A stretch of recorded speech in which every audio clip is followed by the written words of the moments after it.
Today, let's just do a quick video.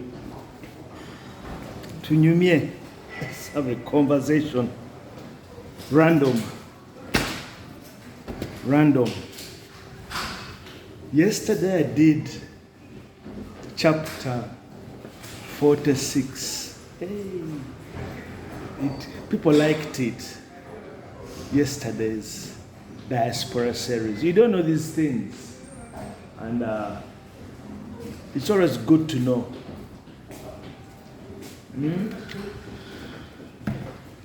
It's always good to know.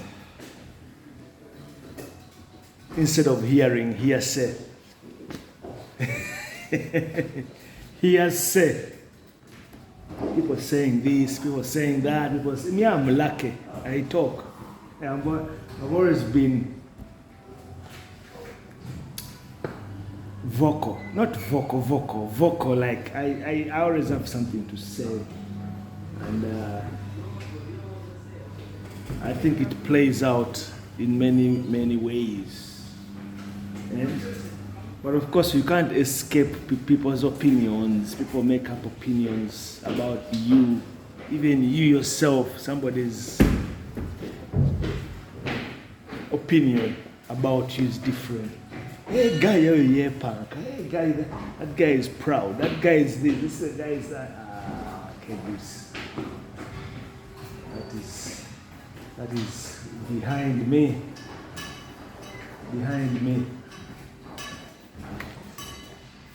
And I've always not worried about what people think about me. Never.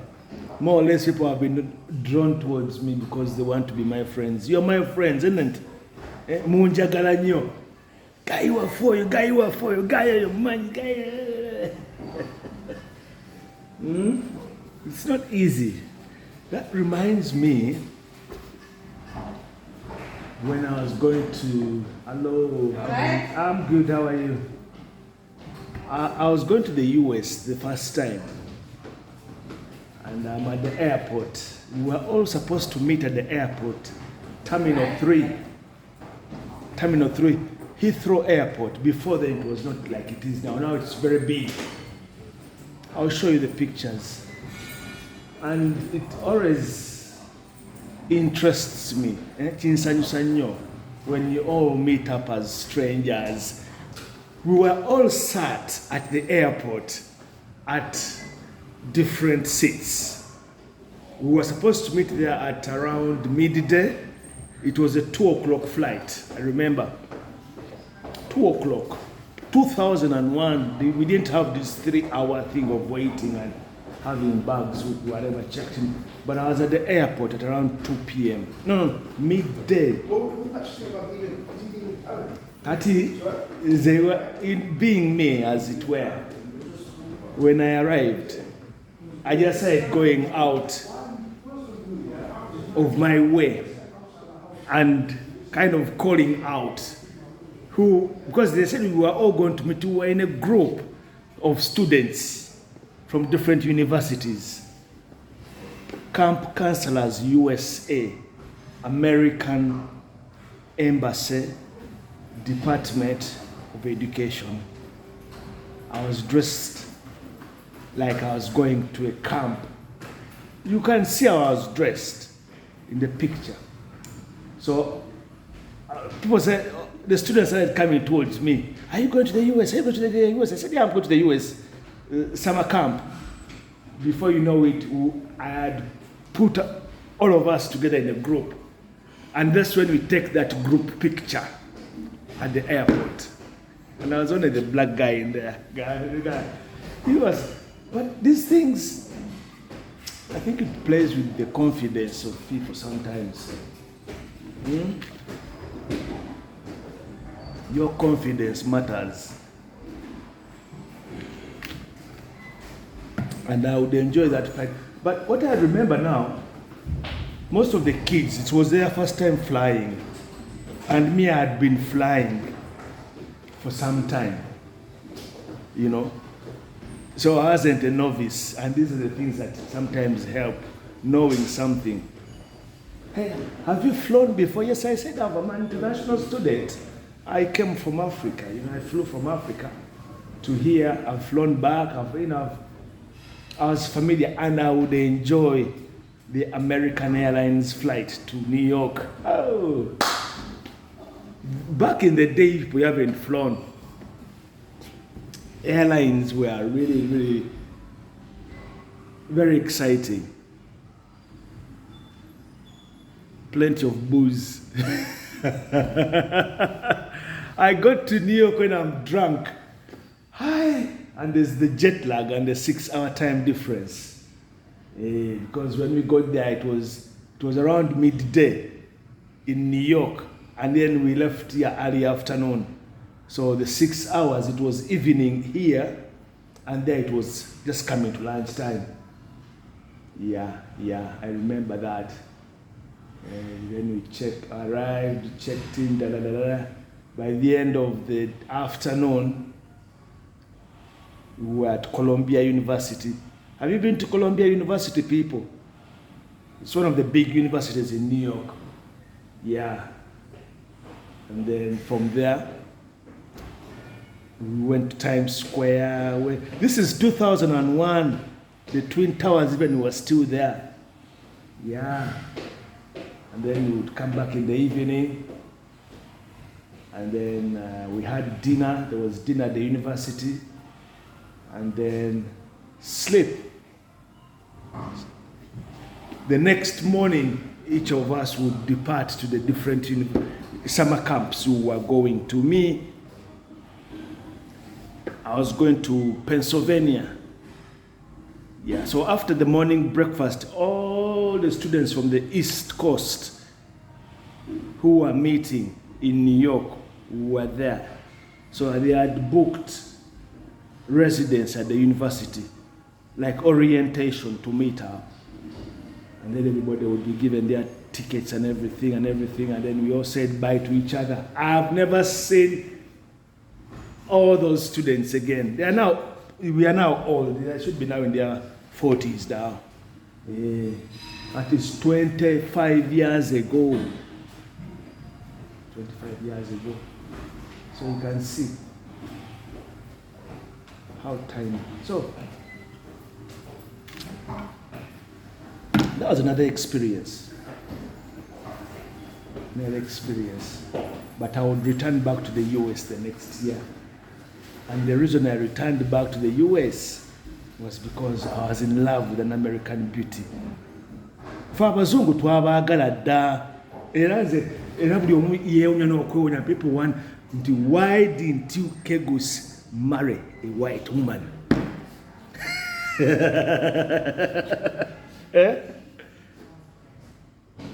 Why?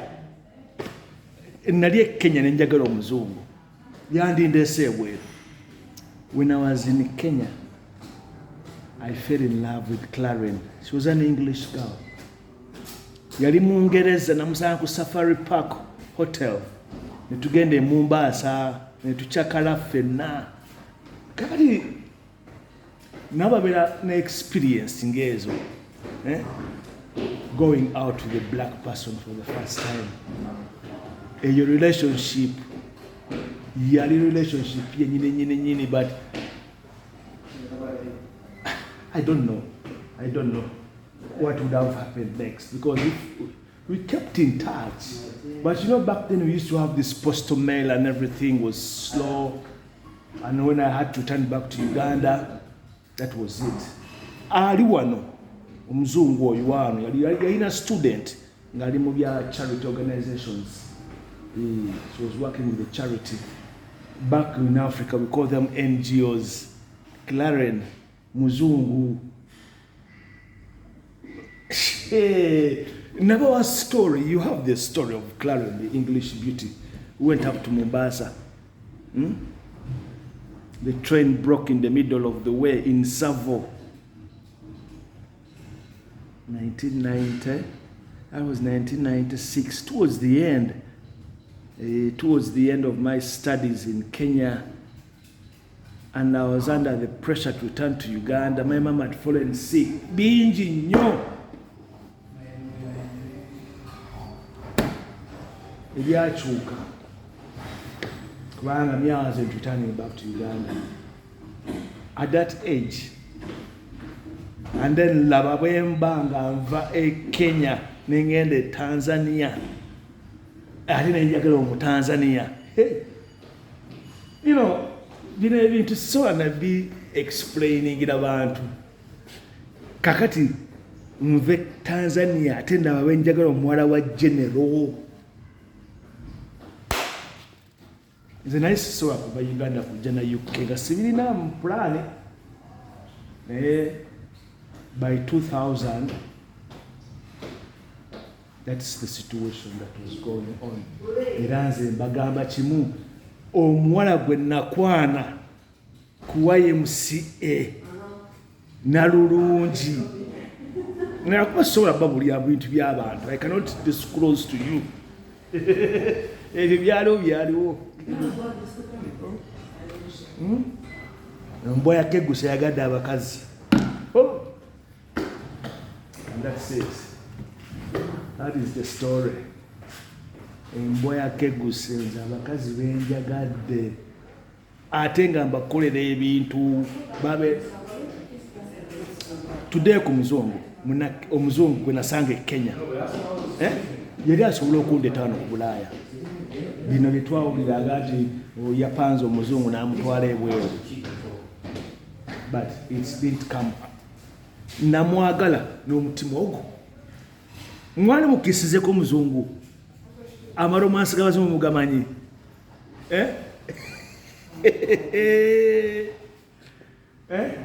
nabo balinga abantu nabo babuguma. The only difference nti omuzungu alwawo nnyo. Mwina okwekomberera, mwina biwanvu naye bwakya mu kawaati injini neyaka omwekuliramu mulago abaana n'olusagazi lw'amaanyi. Nina omuzungu gwe nayagala wano namubabuulira nalina omuzungu wano nga nkyali student. I had an English girlfriend here. Nga talina mazzi nga tukozesa bukewaayi oba gamba naka yakalanga bukazi mangu oba nze nali sitansobolanga ndi munene nakubiri ng'atoma aganti bimuluma anange naye yali obuvubuka mmwe tebunyemeddwa nnyo. Oyo muzungu yanjagala wenabeerera student wano era nasomera ku bintu bingi nnyo ng'omuzungu yabinkolera. Waliwo wenabeerera ku London Metropolitan olwo nga ndi international student again nafunira home student muve ku bazungu. Twagenda mu local education authority n'ateekayo application for funding bampe sente ez'okusoma. No, don't worry, me I'll take you there. Be bazungu, they open doors for you. Byebyo byensobola okubagamba. Omuzungu oyo yali mugagga yalina omwana yali azaala mangu. Boyfriend we yali amuzaalamu omwana muzungu alina sente ebitiivu nnyo yagula n'ennyumba. She was a homeowner nga yakolanga mu Central London eyo. Biwanvu mwe temumanyi bintu kati mumbuuza kegusi oli London tulaga omuzungu gw'oyagala. Abazungu nabaagala dda bo tere mukazi gwe saagadde oba nayagala nga Miss Uganda baliridda banalulungi bapagents abo bonna ababeera mu contestants nebateekamu sente zaabwe bitirevu nnyo sponsoringa byebyo. Naye kati ku myaka gye nnina nsobola okukola ebintu ebyo n'amaanyi ago ngalina sigalina. Amaanyi agakuba ekisanja full gundi full match.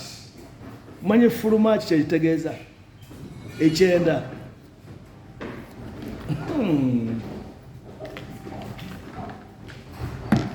Omwana n'agamba yes, kino kikambwe, kino kikambwe, byebyo byennyumya kati, ate mbanyumiza eki. Kila mutu aveeyo agambe nti kino bwekiti ne bwekiti. Wako kati abantu mwe mugenda ne mwekisa ne muwulirize ba professional oba ba senior men.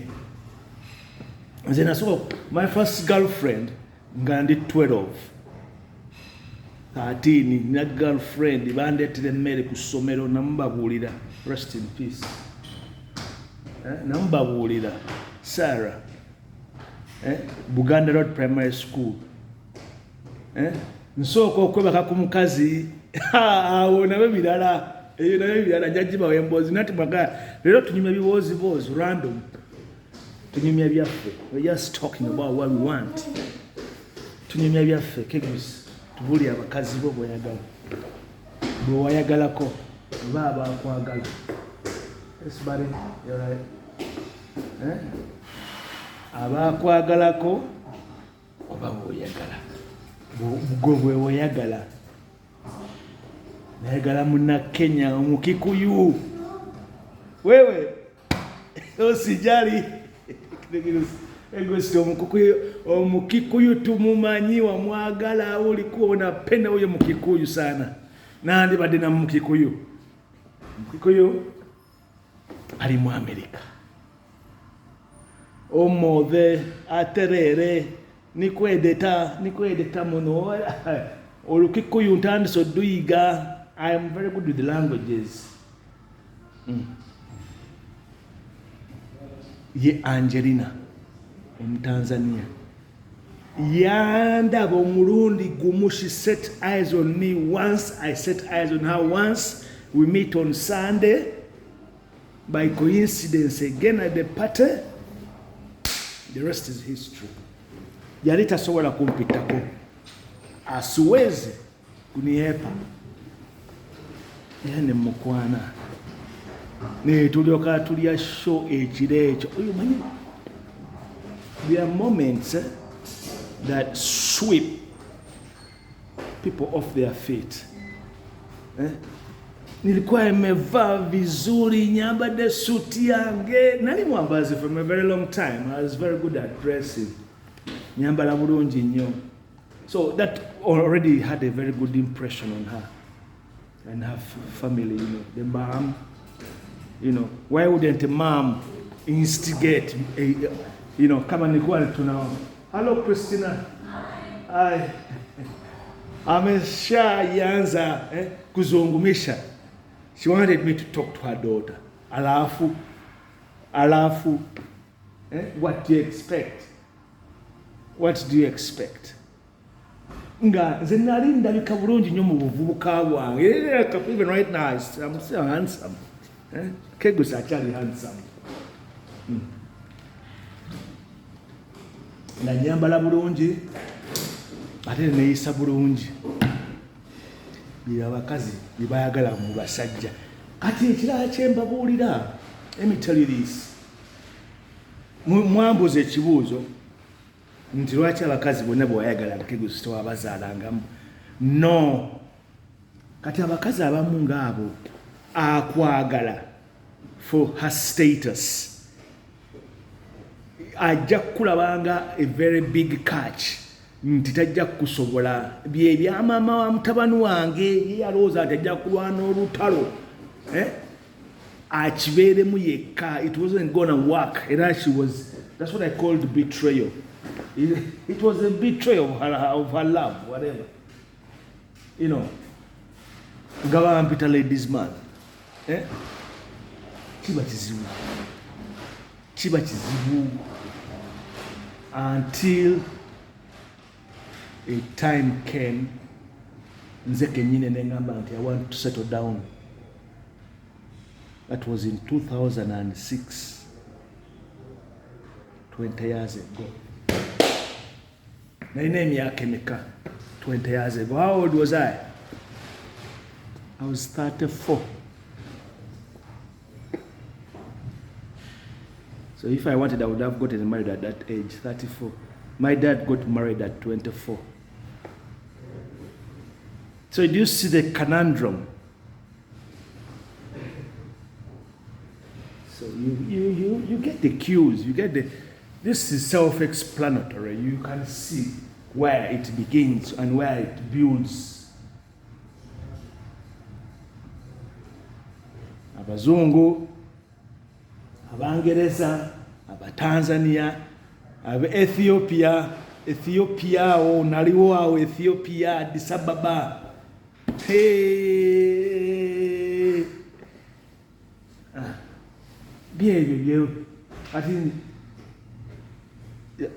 I think you cannot repeat those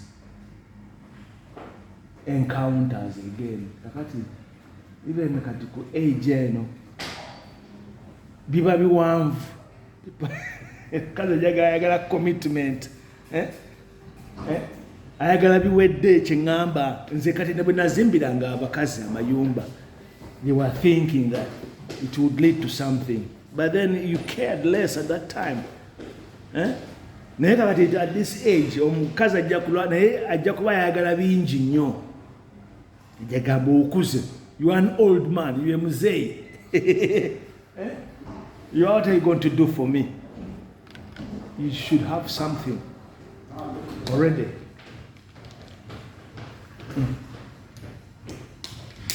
Yebyo abankwana bakyali bangi biri ku Bulaaya kuno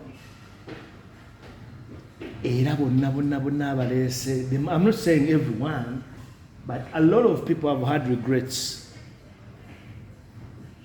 Balese ba girlfriend be baleke Uganda, balese boyfriend be baleke Uganda. When they get here, things fall apart. Things fall apart. That is the first thing I ruled out. Because with my visa, I used to invite people. My student visa, international student, overseas student, allowed me to bring family. Or I could invite anybody to join me here as a student. I could have brought the mother of my son here, but that one wasn't going to happen. And it never happened. It never happened. Naye naleetanga abantu abalala abayagala ng'obaleeta. Nabaleetanga, nakolanga invitation.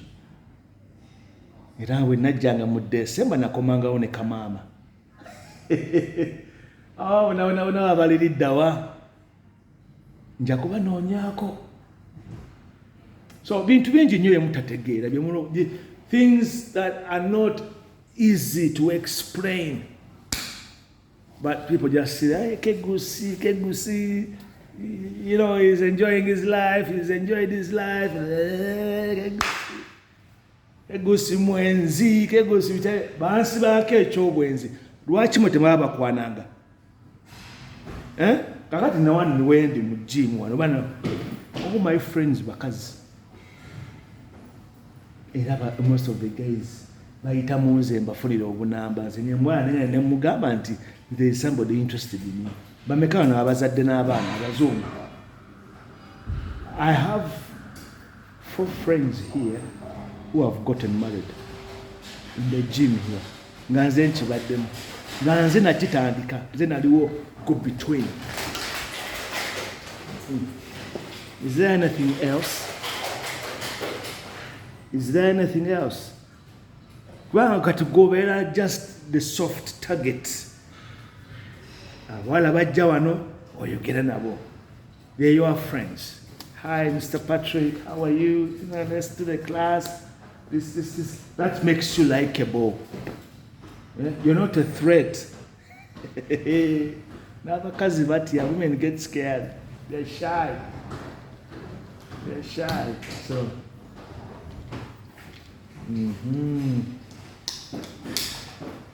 naturally, women are shy. It doesn't come with their psychic, whatever, their nature. If a woman is not shy, no, that doesn't add up. But then once you break that ice, and then she loosens up, you talk to her, she talks to you. That's why they are always asking me here, Mr. Patrick, what do you always talk with the ladies? All the ladies want to talk to you. Nothing. But they can tell me even their periods. Here, I'm talking. Oh, I'm having heavy periods. I'm like, why are you telling me all this? Because I will have something to empathize with her.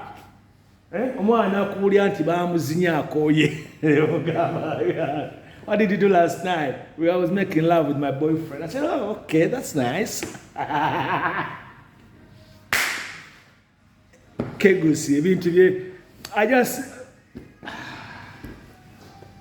So, because naturally, human beings, we always fathom that kind of accreditation or whatever. Yeah.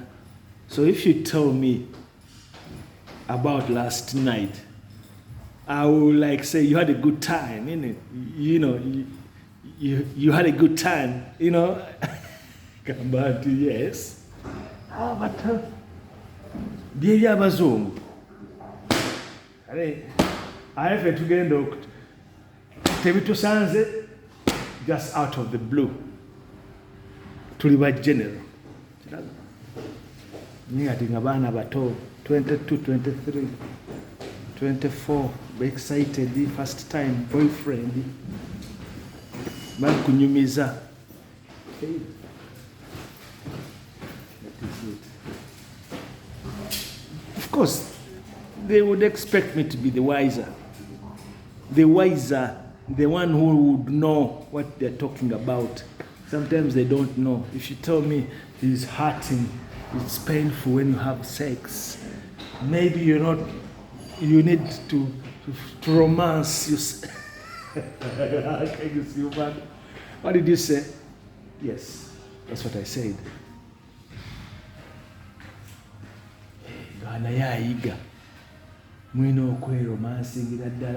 So that you wet, so you turned on, so that you're horny and all that. Tunyumya mbozi ya chikuru bwoba tobitegeera genda mu Google ogugolinga emboozi eno buli kimu kyekegusi kyayogera. And biba byongera ku muntu knowledge and wisdom. That is it. So, that was today's conversation. It was random. It was about my white girlfriend. I don't like to use the word white or black. To me, it is irrelevant. It doesn't. So, black people, so white people. From what I know, there is no difference. There is no difference.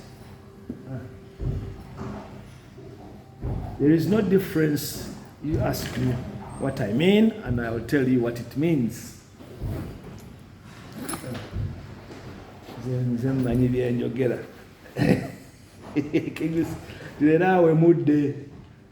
have been very vulgar. Yeah? You are talking about your what? Yourself and your love life. Sibyangu. Bagambo enkuba wetonya omwana sije wamanyi, you only know where you know best. That you would expect me to know more because, of course, experience, emyaka jenna ndi 54 people. I'm 54, 22, 23, 24. So my dad was 24. Imagine when I was born. My son was born around the same age. Era nze nsooka okuzaala ba OG, ba OB bonna Kegusa azaala atya omwana. Hey. I gave you that story yesterday, the Diaspora series. Era mwagitegedde bulungi nnyo gansajja gwe tukwagala nnyo. Atwagaza abakazi abalungi. Abakazi bonna balungi. Teri mukazi mubi.